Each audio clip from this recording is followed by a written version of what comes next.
Assalamualaikum warahmatullahi wabarakatuh. Saya Muhammad Zainuddin dari kelas Ekonomi Syariah C, NIM 401200077. Puji syukur kehadirat Allah Subhanahu wa taala karena atas curahan rahmat, nikmat, taufik, hidayah serta inayahnya saya dapat menyelesaikan tugas kewirausahaan jasa ini.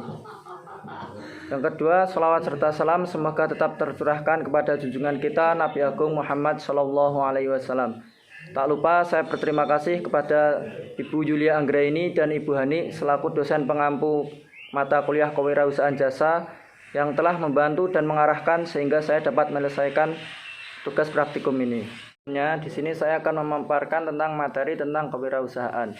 Kewirausahaan adalah ilmu yang mengkaji tentang pengembangan dan pembangunan semangat kreativitas serta berani menanggung resiko terhadap pekerjaan yang dilakukan demi mewujudkan hasil karya. Keberanian mengambil resiko sudah menjadi milik seorang wirausahaan karena ia dituntut untuk berani dan siap jika usaha yang dilakukan tersebut memiliki nilai perhatian di pasar dan ini harus dilihat sebagai bentuk proses menuju wirausahaan sejati. Yang kedua, tentang teori kewirausahaan. 1. Teori sosial. Teori ini menegaskan bahwa warisan sosial adalah salah satu penentu utama kewirausahaan. Dan oleh karena itu, ketika mengembangkan bisnis di masyarakat tertentu, perlu memperhatikan kesenjangan sosial dan melakukan rekayasa sosial untuk menghilangkannya. Yang kedua, teori ekonomi.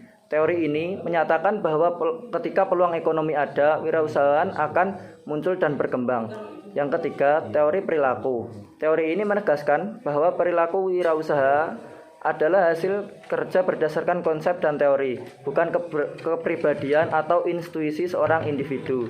Yang keempat adalah teori psikologis. Teori ini menyatakan keberhasilan seorang wirausahaan tergantung pada faktor pribadi dan bukan kondisi lingkungan. Dalam tugas praktikum ini, produk yang saya pilih adalah produk dari Iconet. Iconet sendiri merupakan anak perusahaan PLN yang didirikan untuk melayani kebutuhan PLN terhadap jaringan telekomunikasi.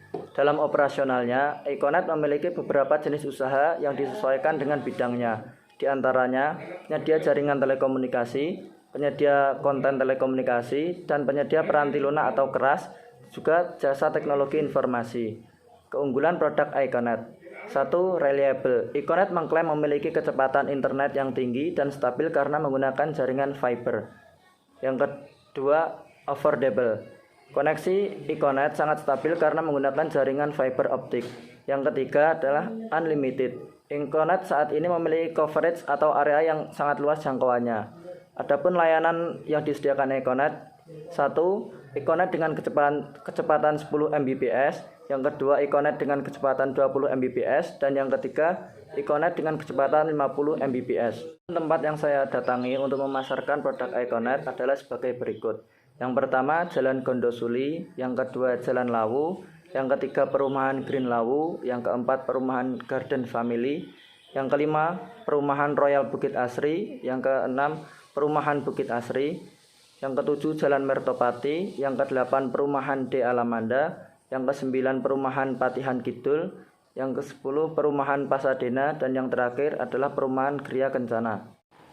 Dalam menjalankan tugas praktikum kewirausahaan jasa ini, ada beberapa kendala yang saya alami. Yang pertama, sering gugup ketika menawarkan produk Iconet kepada konsumen, karena kurangnya berkomunikasi dengan orang asing atau orang yang baru saya kenal. Yang kedua, tidak semua daerah tercover jaringan Iconet, hanya pada daerah-daerah tertentu. Dan terkadang, ketika saya dan rekan saya mendapatkan daerah yang sudah tercover, di situ sudah banyak warga yang memasang wifi dan beberapa orang yang kami tawari menolak karena berbagai alasan. Kemudian ketika saya menawarkan di daerah perumahan, tidak semua perumahan boleh dimasuki, sehingga saya dan rekan saya hanya bisa menitipkan brosur di tempat jaga satpam.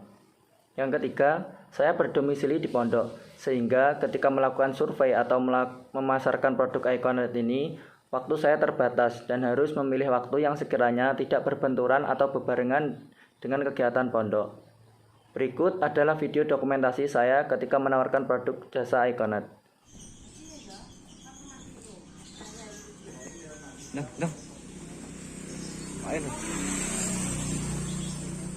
Pak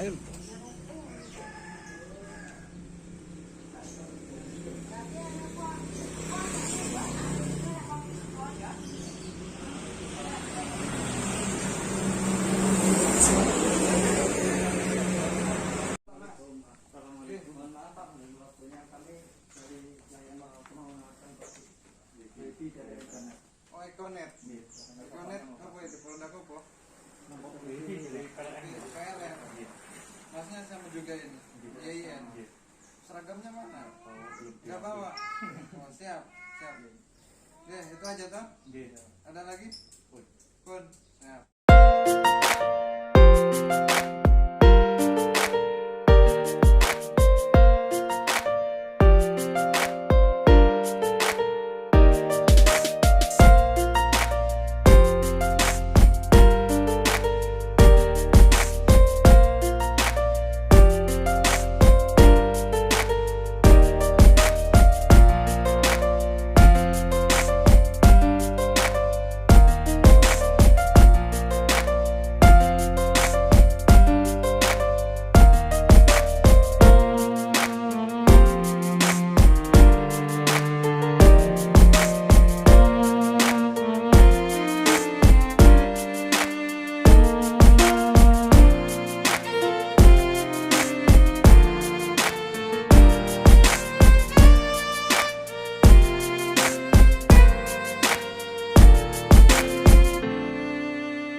Meskipun pada akhirnya saya gagal mendapatkan customer, namun saya tetap bersyukur karena saya telah menyelesaikan tugas praktikum ini dengan tekad dan usaha yang semaksimal mungkin. Sekian video dari saya, ada kurang lebihnya mohon maaf. Wabillahi taufik wal hidayah. Wassalamualaikum warahmatullahi wabarakatuh.